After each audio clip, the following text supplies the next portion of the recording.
There is a fatal flaw in the way 99% of people pitch an idea. They treat it like an assault.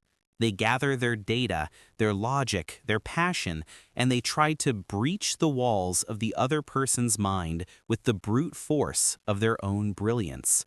They spend all their energy pushing, and they are almost always met with resistance.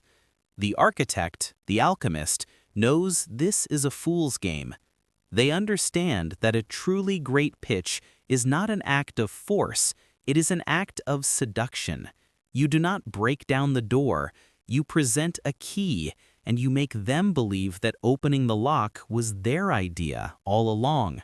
Welcome to the Architect's Vault. Today, we will construct the perfect pitch. We will reveal the 5 steps to building a psychological framework so powerful that a yes becomes the only logical, satisfying, and inevitable conclusion. This is not the art of convincing. This is the architecture of the inevitable yes. The amateur believes a pitch is a performance. They gather their slides, their data, their infectious enthusiasm, and they march into the room to present their brilliant solution. They believe their job is to build a beautiful, irresistible throne and then convince the other person to sit in it. This is the first and most common path to failure. It is an act of force, and the human mind is a fortress designed from birth to resist any and all frontal assaults. The moment you start pushing, the drawbridge goes up. The architect, the alchemist, understands a fundamental law of human psychology. You cannot create desire. You can only discover, awaken, and channel the desire that is already there. Therefore, the first step in the architecture of the inevitable yes is not to speak at all. It is to listen. It is an act of reconnaissance, of psychological archaeology. You are not a salesman. You are a detective, entering the vast and complex kingdom of another person's mind. And you are searching for one thing, and one thing only. You are searching for the empty throne. Every person, every company, every kingdom has at its center an empty throne. It is their single greatest point of pain. It is their most profound unanswered question. It is the one problem that keeps them awake at night, the source of their deepest anxieties and their most urgent ambitions. It is the throne of the absent king, the solution they desperately need but do not have. The amateur ignores this. They are so in love with their own solution, their own beautifully crafted throne, that they try to storm the castle and install it by force, often in a room that already has a perfectly functional ruler. They are trying to sell a solution to a problem the other person doesn't believe they have. This is why they are met with resistance, with polite nods, with the soul-crushing phrase, "We'll think about it." The architect, however, makes the empty throne their entire obsession. Before they ever mention their own idea, they seek to understand the other person's world with a terrifying degree of clarity. They ask questions. They listen to the words that are said, but more importantly, they listen for the words that are not. They are mapping the psychological landscape. They are asking, what is their great unsolved problem? What is the inefficiency that is silently draining their resources? What is the threat on the horizon that they see but do not know how to face? What is the one thing that, if solved, would make everything else easier? When Steve Jobs returned to Apple, the world of digital music was a chaotic kingdom.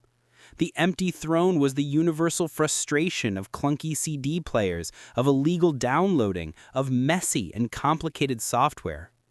The throne was empty because no one had yet ruled the problem of making digital music simple and elegant. He did not enter the room and pitch the technology of a 1.8-inch hard drive or the FireWire interface. To do so would be to present a solution without first acknowledging the pain. Instead, his entire pitch, his entire creation was designed to be the one, perfect and long-awaited occupant for the empty throne that already sits at the very center of their world. Your work in this first critical step is to become a master diagnostician. You must have the discipline to forget your own solution. You must develop a relentless, almost obsessive curiosity about the other person's problems. Because once you have identified their empty throne, once you can describe their pain even better than they can, the battle is already 90% won. You have done the work that no one else has. You have found the lock. And only now, with that knowledge in hand, can you begin to forge the key. The Trojan Horse. You have identified the empty throne. You have found the lock. The amateur at this point makes a disastrous and predictable mistake. They take their key, their brilliant idea, and they present it directly. Here, they say, is the solution to your problem. And in that moment, the castle gates slam shut. The human mind is a fortress. It is deeply suspicious of foreign objects, of new ideas that come from the outside. The moment you present your solution, you activate the psychological immune system. The guards on the wall, skepticism, status quo bias, the fear of the unknown all rush to the defense. Your idea is seen not as a gift, but as a threat. The architect, the master of influence, never attacks the gates. They know that the only way to get an army inside a fortified city is to have the city invited in. This is the art of the Trojan Horse. Your idea must not arrive as an invading army. It must arrive disguised as a magnificent gift, a tribute to the power and intelligence of the king you are trying to serve. The Trojan Horse is a story. It is a narrative so compelling, so flattering, and so perfectly aligned with the other person's existing worldview that they eagerly and willingly pull it inside their own walls. The secret to building a perfect Trojan horse is that the story is not about your solution, the story is about their problem. You enter the room, and instead of pitching your idea, you begin by telling them a story about the world they live in. You talk about the great and undeniable shift that is happening in their industry. You talk about the emerging existential threat that keeps them awake at night. You talk about the magnificent, unclaimed opportunity that is just over the horizon. You use their language. You echo their frustrations. You validate their ambitions. You are not a salesperson. You are the wise messenger who has arrived to confirm what they, in their brilliance, have already suspected. Let's say your idea is a revolutionary new software for managing supply chains. The amateur walks in and says, "I have a new software to sell you." The gates slam shut.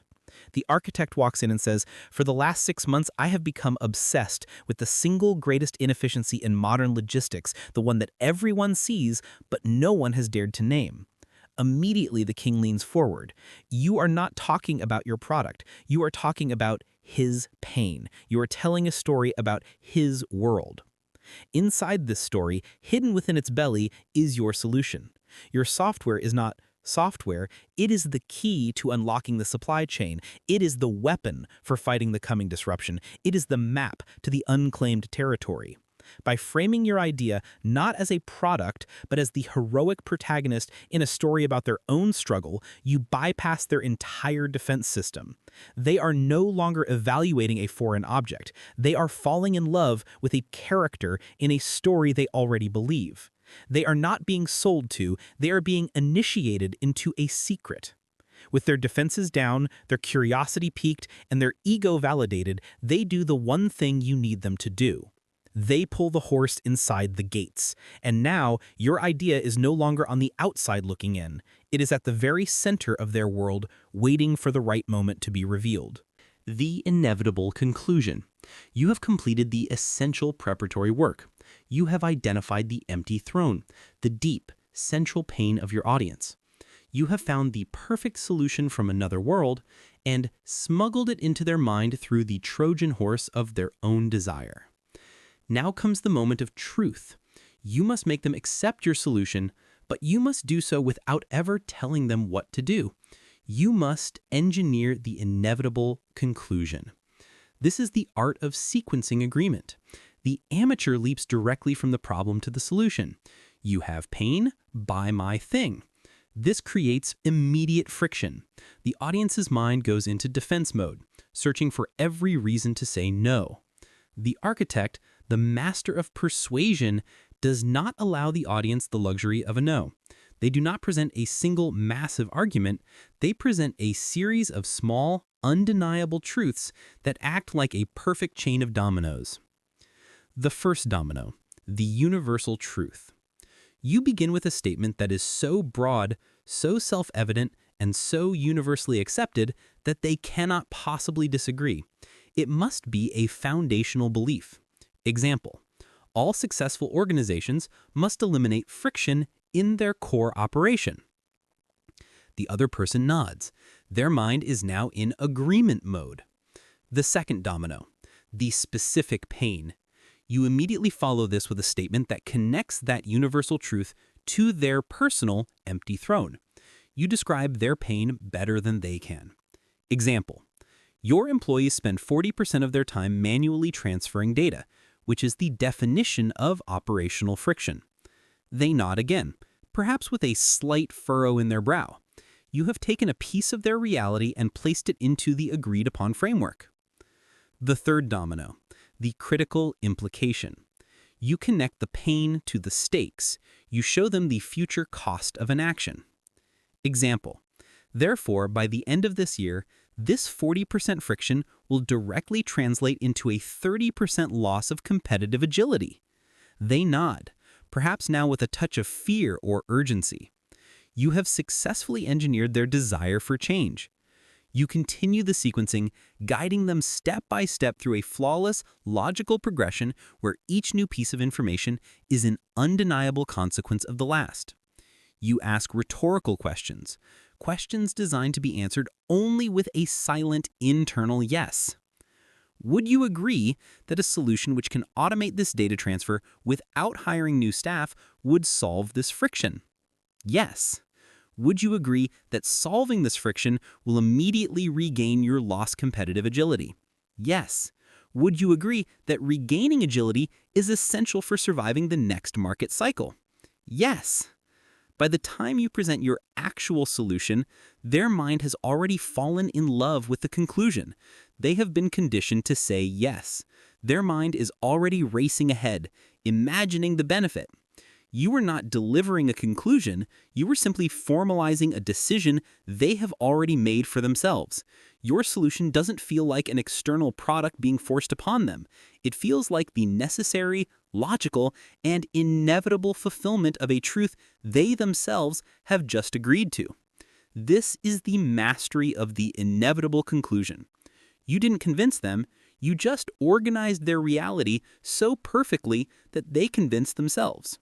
You allowed them to walk the path of logic, and at the end of that path, they found your idea waiting for them, feeling not like a sales pitch, but like their own brilliant discovery. The Golden Bridge. You have engineered a masterpiece. You have identified their empty throne, delivered your solution as a Trojan horse, and guided them to the inevitable conclusion. In their mind, they have already said yes. The logical and emotional battle is won.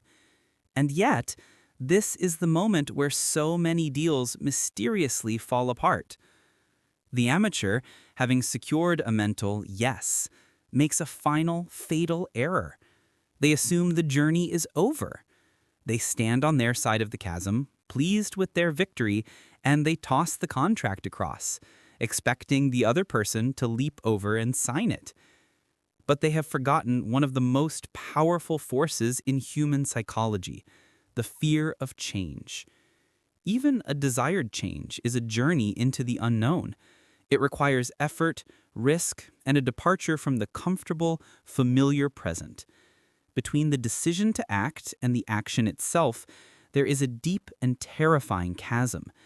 The person may want to cross, but they look down at the abyss of implementation, of internal politics, of potential failure, and they freeze. The architect, the master of human engineering, knows that their job is not finished until the other person is safely on their side. They do not expect them to leap. They build them a bridge. This is the art of the golden bridge. It is a structure you build for your opponent to retreat across with honor and ease. It is a path so simple, so safe, and so brightly lit that the act of saying yes becomes easier than the act of saying no. The golden bridge is built from 3 essential materials. First, you make the path easy to follow. You do not just sell the solution. You present a clear, simple, step-by-step implementation plan. You say, the first step is a simple pilot program with your smallest team. It will take 1 hour to set up. We will handle everything. The second step is you break down the terrifying journey of change into a series of small, manageable, and non-threatening steps. Second, you remove the risk of falling. You offer a safety net. This is the money-back guarantee, the free trial, the pilot program with no long-term commitment. You say, try this for 30 days. If you are not absolutely convinced that this is the future of your company, we will part as friends and you will owe nothing. You take the financial and emotional risk of the decision off their shoulders and place it squarely onto your own. You are so confident in your solution that you are willing to bear the entire cost of their uncertainty. And third, you light the other side. You paint a vivid, irresistible picture of the promised land they will arrive in once they cross. But you do not talk about your product's features. You talk about their personal victory. You say, 6 months from now, when this system is in place, you will be the one who solved the company's oldest problem. Your team will be operating with 0 friction, and you will have the data and the time to focus on the strategic work that truly matters. You are not selling them a tool. You are selling them their own heroic future. This is the golden bridge. It is an act of profound empathy. It acknowledges that even a yes is scary. By making the path easy, safe, and beautiful, you transform the final decision from a terrifying leap of faith into a calm, logical, and almost effortless stroll into a better future. The coronation. The journey is complete. The golden bridge has been crossed. In their mind, the decision is made. The yes is a tangible, silent reality in the room. It is at this delicate and powerful moment that the amateur makes one last, needy, and fatal mistake. They get nervous. They need to hear the word yes out loud. They push for the final confirmation. They ask the question that shatters the entire illusion they have so carefully constructed. So, do we have a deal? In that single moment, they revert from being a trusted advisor back into a common salesperson. They revealed that this was, after all, a transaction for their own benefit. The magic is broken. The architect, the alchemist, understands that the final step of this process is not a signature. It is a ceremony. It is the quiet, dignified, and final act of transferring power. This is the coronation. The coronation is the moment you stop speaking and you allow them to claim the idea as their own. Your work is not to close the deal. Your work is to crown the king. You do this with a profound and subtle shift in language. You do not say, "Thank you for buying my product." This frames the victory as yours. Instead, you look at them with quiet respect and you say, "Congratulations on this decision." This single phrase is a masterpiece of psychological engineering. Congratulations frames the moment as their victory, their moment of decisive leadership. This decision frames the idea not as your product, but as a path they have wisely chosen. From this moment forward, you must surgically remove the word "I" from your vocabulary. Your idea is no longer my idea. It is the project. It is the initiative. It is your new system. Your role now visibly transforms. You are no longer the pitcher. You are the first and most loyal subject in their new kingdom. You lean forward and ask, "What is the first step you would like us to take to bring your vision to life?" You have just performed the final, brilliant act of the great work. You have not sold them a thing. You have guided them on a journey of discovery, at the end of which they found a brilliant idea which they have now decided to implement. The idea, of course, was yours from the beginning, but that is a secret that will now be buried forever. The amateur leaves the room with a signed contract. They have made a sale. The architect leaves the room with a devoted champion. They have forged an alliance. By making them the hero of the story, by allowing them to claim the victory as their own, you have done something far more powerful than simply getting a yes. You have created a partner who is now as passionately committed to the success of this idea as you are. They are not a customer. They are a king defending their new crown. And you, their most trusted advisor, will be there to help them rule. By making them the hero of the story, by allowing them to claim the victory as their own, you have done something far more powerful than simply getting a yes. You have created a partner who is now as passionately committed to the success of this idea as you are. They are not a customer, they are a king defending their new crown. The architecture is now complete.